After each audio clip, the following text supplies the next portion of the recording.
Hai semua, balik lagi bersama saya Cica di sini. Kali ini saya bakal ngelanjutin alur cerita 5 Daudi versi novelnya ya. Dan semoga kalian suka. Oke, tanpa banyak basa-basi, yuk kita simak alur ceritanya.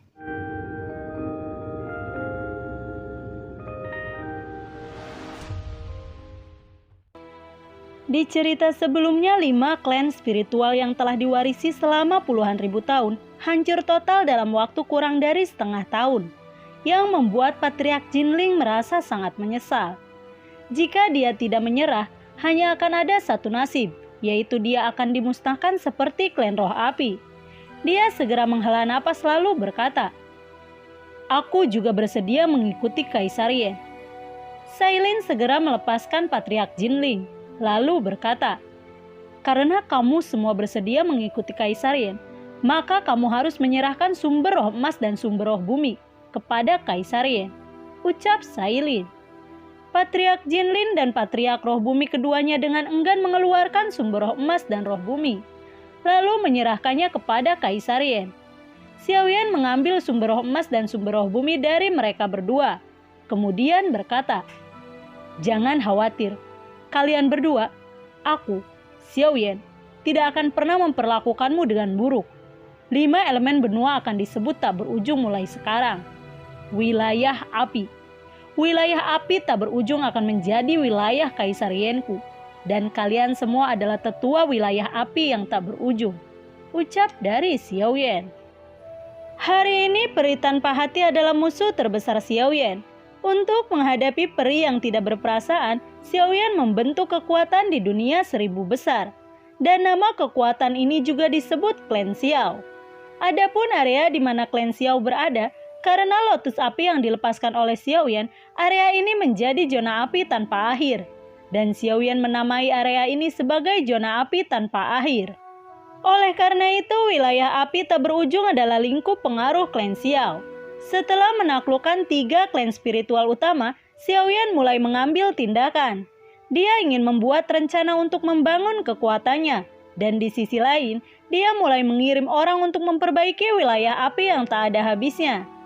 Setelah Xiao Yan melepaskan teratai api paling menakutkan dalam sejarah, seluruh 5 elemen benua benar-benar direduksi menjadi magma.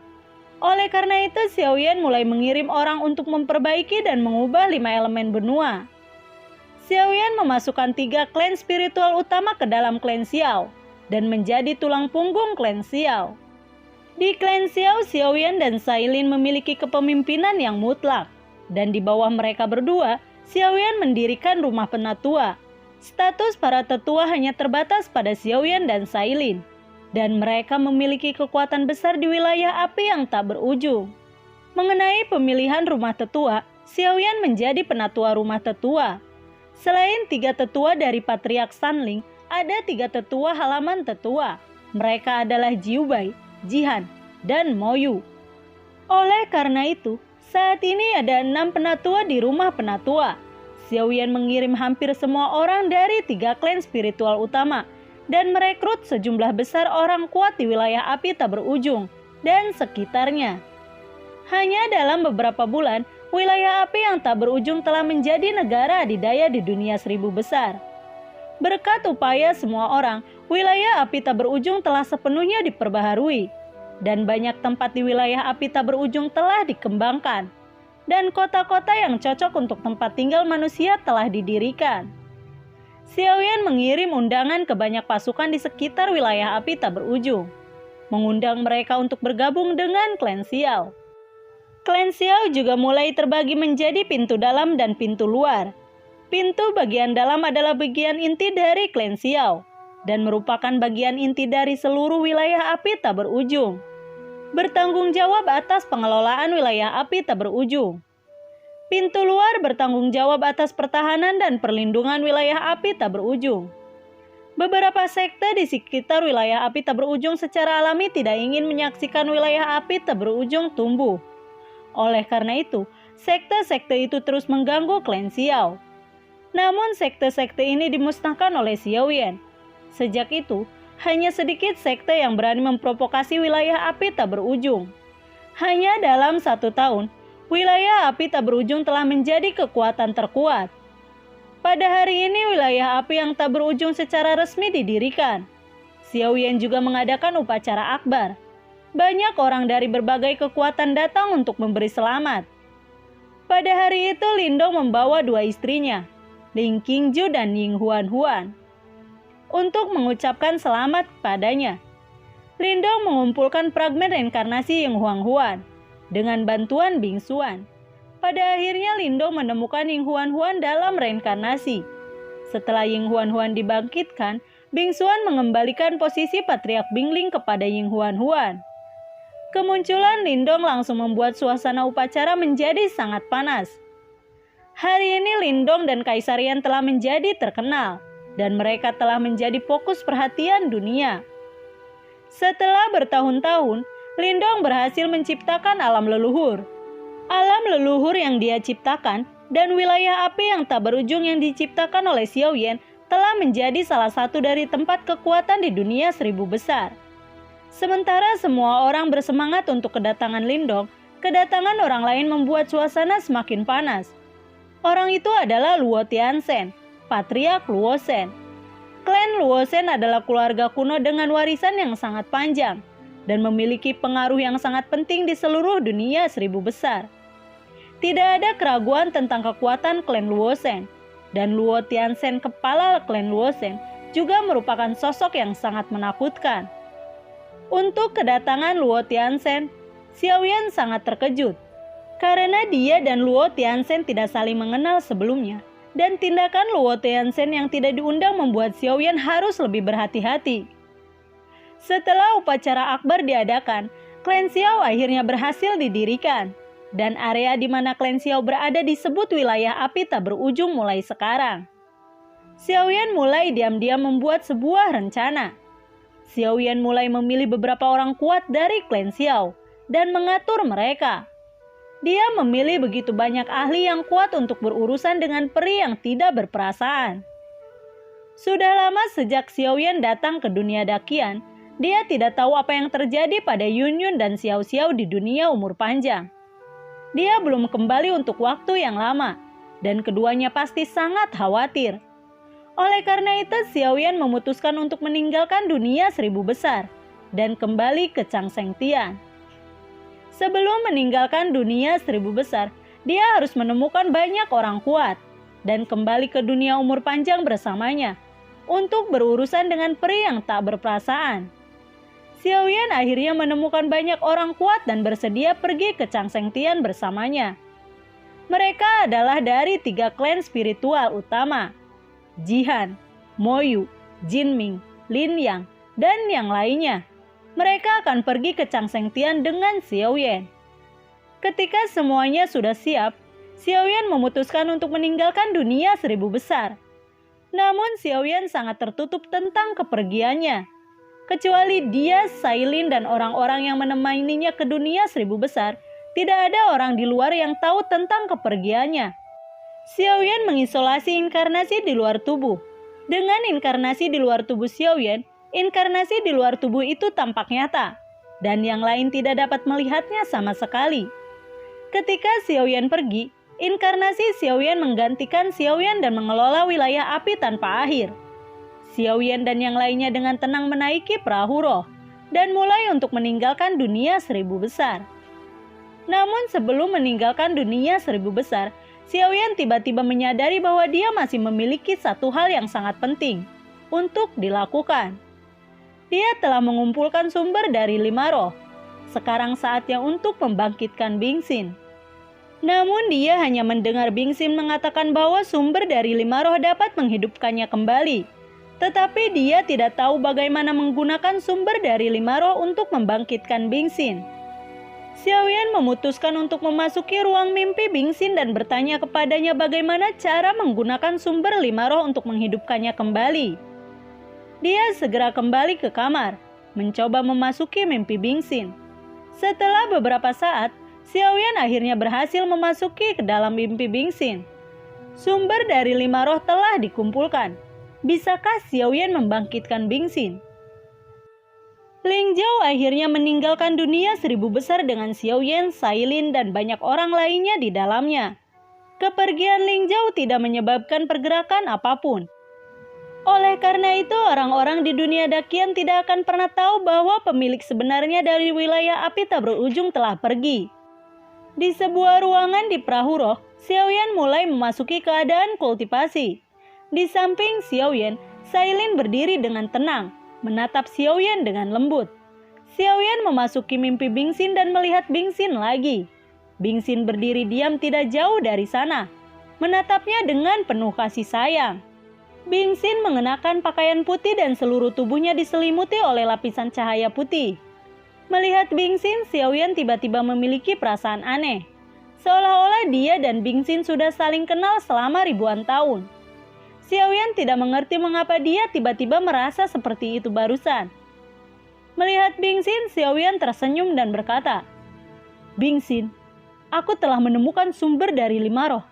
Apa yang harus aku lakukan selanjutnya untuk menghidupkan kembali dirimu?" ucap dari Xiao Yan. Bingxin tersenyum dan berkata, "Saudara Yan, kamu benar-benar tidak mengecewakanku. Kamu gunakan prinsip lintas generasi dari 5 elemen untuk menggabungkan sumber dari 5 roh ke dalam air yang akan mengering. Itu adalah waktu yang tepat untuk aku dibangkitkan kembali," ucap dari Bingxin. Xiao Yan lalu bertanya, "Maksudmu? Bahkan jika kamu memiliki sumber dari 5 roh, kamu tidak dapat segera dibangkitkan, dan kamu masih harus menunggu kesempatan?" Bingxin mengangguk dan berkata, "Iya, aku masih harus menunggu kesempatan." Xiao Yan lalu bertanya, "Kapan waktunya?" Bingxin tidak menjawab. Dia lalu berkata, "Rahasianya tidak bisa dibocorkan. Ketika saatnya tiba, kamu secara alami akan tahu. Selamat tinggal, Kakak Yan."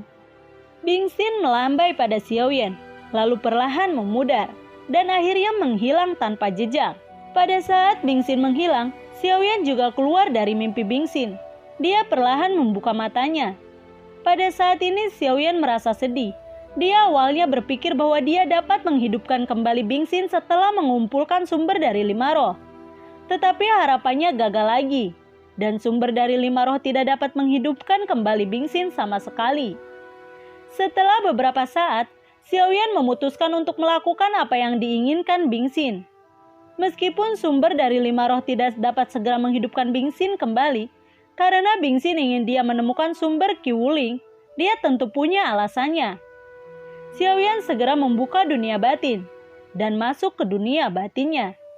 Shailin diam-diam mengikuti Xiao Yan ke dunia batin. Xiao Yan sudah memberitahu Shailin tentang dunia batin secara detail. Jadi Shailin tidak terkejut saat melihat dunia batin Xiao Yan.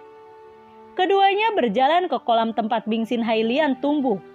Sumber mata air spiritual di kolam sangat langka, dan ada kemungkinan mengering kapan saja. Kelima unsur tersebut saling menghasilkan. Artinya kayu menghasilkan api, api menghasilkan tanah, tanah menghasilkan logam, logam menghasilkan air, dan air menghasilkan kayu. Xiao Yan segera mengeluarkan sumber 5 roh, dan kemudian dalam urutan 5 elemen, menggabungkannya ke dalam sumber mata air spiritual yang mengering. Dengan integrasi dari sumber 5 roh, mata air yang akan mengering mulai berkembang pesat. Energi di mata air spiritual menjadi lebih padat lagi pada saat ini, dan teratai laut jantung es di kolam tumbuh lebih kuat. Melihat bahwa Bingxin Hailian tumbuh lebih kuat, Xiao Yan merasa lega. Xiao Yan dan Shailin segera keluar dari dunia batin. Pada saat ini, perahu roh telah memasuki jalur Changsheng Tian. Xiao Yan memerintahkan Ling Er untuk membuat perahu roh lebih kecil. Ling Er segera mengubah perahu roh yang besar menjadi kecil seukuran burung gereja. Pada saat yang sama, semua tubuh orang juga menyusut dengan cepat. Ling Zhao benar-benar harta nomor 1 antara langit dan bumi. Perahu roh menjadi seukuran burung dan terbang diam-diam di Changsheng Tian tanpa menarik terlalu banyak perhatian. Perahu roh membawa kerumunan, terbang seperti burung gereja di dunia umur panjang. Mereka harus bergegas ke kota Huoyun sesegera mungkin untuk bertemu dengan Yunyun dan Xiao Xiao. Namun ketika menuju kota Huoyun, hal aneh tiba-tiba terjadi pada Xiaoyan. Pohon bodi kuno tiba-tiba berubah menjadi pedang ajaib dan terbang keluar dari dunia batin Xiaoyan. Ini membuat Xiaoyan sangat aneh. Pedang dewa dan iblis belum pernah seperti itu sebelumnya. Setelah pedang dewa dan iblis keluar dari dunia batin Xiaoyan, pedang dewa iblis berhenti di depan Xiaoyan sejenak. Kemudian terbang menuju langit dengan cepat. Melihat ini, Xiaoyan terkejut. Pedang dewa dan iblis benar-benar ingin meninggalkannya. Xiaoyan bergerak, mengejar pedang dewa dan iblis. Setelah itu Ling Zhou mengejar Xiaoyan. Kecepatan pedang sangat cepat. Xiaoyan mencoba yang terbaik untuk mengejar pedang dewa dan iblis. Setelah beberapa kilatan di udara, dia menghilang dari pandangan semua orang. Meskipun perahu roh memiliki kemampuan untuk melakukan perjalanan melalui ruang dan waktu, kecepatan perahu roh hanya dapat dimainkan dengan baik di lubang cacing. Oleh karena itu, Xiaoyan dengan cepat meninggalkan perahu roh. Kalian semua, ikuti perlahan. Aku akan mengikuti untuk melihat. Melihat bahwa Ling Zhou tidak dapat mengejar kecepatan Xiaoyan, Sailin dengan ringan menjelaskan kepada Jihan dan Moyu dan yang lainnya. Sailin terbang keluar dari perahu roh, mengejar Xiaoyan. Xiaoyan dengan cepat menyusul pedang dewa dan iblis, dan memegangnya di tangannya. Xiaoyan memegang pedang dewa dan iblis dengan erat, tetapi pedang dewa dan iblis bergetar hebat di tangannya, mencoba untuk menyingkirkan kendali Xiaoyan. Xiaoyan tiba-tiba memiliki intuisi. Pada saat ini, intuisi itu memberitahunya bahwa ada sesuatu yang tampaknya memanggil pedang dewa dan iblis. Dan ini menyebabkan pedang dewa dan iblis berada dalam keadaan tidak normal. Sailin dengan cepat menyusul Xiaoyan dan bertanya, "Ada apa?" Xiaoyan menggelengkan kepalanya dan berkata, "Aku juga tidak tahu. Aku bisa merasakan ada sesuatu yang memanggil pedang para dewa dan iblis," ucap dari Xiaoyan. Sailin mengangguk dan berkata, "Hal yang dapat memanggil pedang para dewa dan iblis jelas bukan hal biasa. Mengapa kita tidak mengikuti dan melihat apa yang sebenarnya terjadi dengan pedang para dewa dan iblis?" ucap dari Sailin. Xiaoyan lalu berkata, "Itulah yang aku maksud." Xiaoyan segera melepaskan pedangnya. Pedang itu terbang menjauh. Kemudian keduanya mengikuti di belakang pedang itu. Setelah terbang lama, Xiaoyan dan Sailin tiba-tiba menyadari bahwa kecepatan pedang melambat. Keduanya juga memperlambat kecepatan mereka dan masih mengikuti pedang dewa dan iblis. Pada akhirnya pedang dewa iblis berhenti. Xiaoyan dan Sailin juga berhenti. Xiaoyan dan Sailin merasa bahwa suasananya sangat aneh. Sejumlah besar orang kuat di langit membentuk pengepungan besar, mengepung musuh di tengah. Orang itu tampak serius dan perang tampaknya akan datang. Dengan barisan yang begitu menakutkan, musuh mereka jelas bukan orang biasa.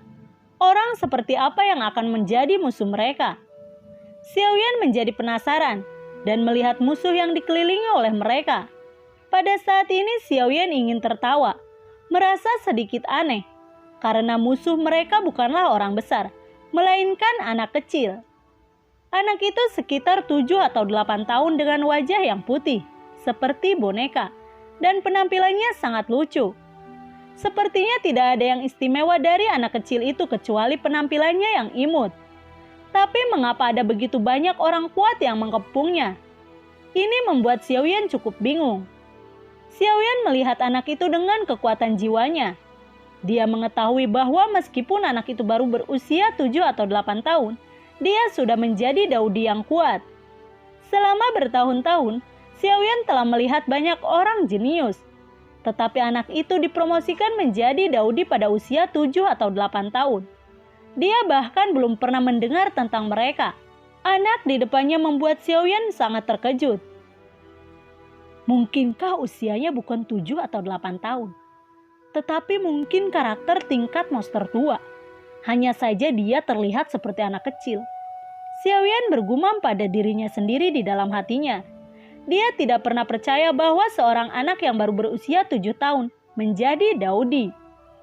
Ternyata tebakan Xiaoyan tidak salah. Karena dia telah melihat seorang anak gembala saat itu.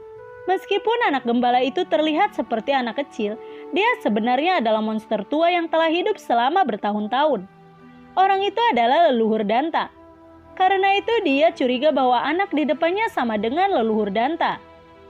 Ketika Xiaoyan mengamati anak itu, mata Sailin juga tertuju pada anak itu. Xiaoyan bertanya kepada Sailin, "Sailin, menurutmu apakah ada yang aneh dari anak itu?" Sailin mengangguk dan kemudian berkata, "Memang agak aneh. Semakin aku melihatnya, semakin aku berpikir anak itu mirip denganmu." Xiaoyan tidak bisa menahan tawa bodoh dan berkata, "Apa kamu bercanda? Anak itu bukan anakku. Mengapa dia terlihat sepertiku?" Xiaoyan melirik anak itu lagi. Dan pada saat ini, dia merasa bahwa penampilan anak itu memang agak mirip dengannya. Lalu, bagaimanakah kelanjutan ceritanya? Nantikan video Cica selanjutnya ya. Bagi kalian yang suka akan alur cerita yang Cica bawain, kalian bisa like, komen, share ke teman-teman kalian ya. Cica ucapin terima kasih juga buat kalian yang udah mensupport Cica lewat link Saweria di bawah kolom deskripsi. Dan semoga sehat selalu ya buat kalian. Cica mohon pamit dan assalamualaikum. Dadah.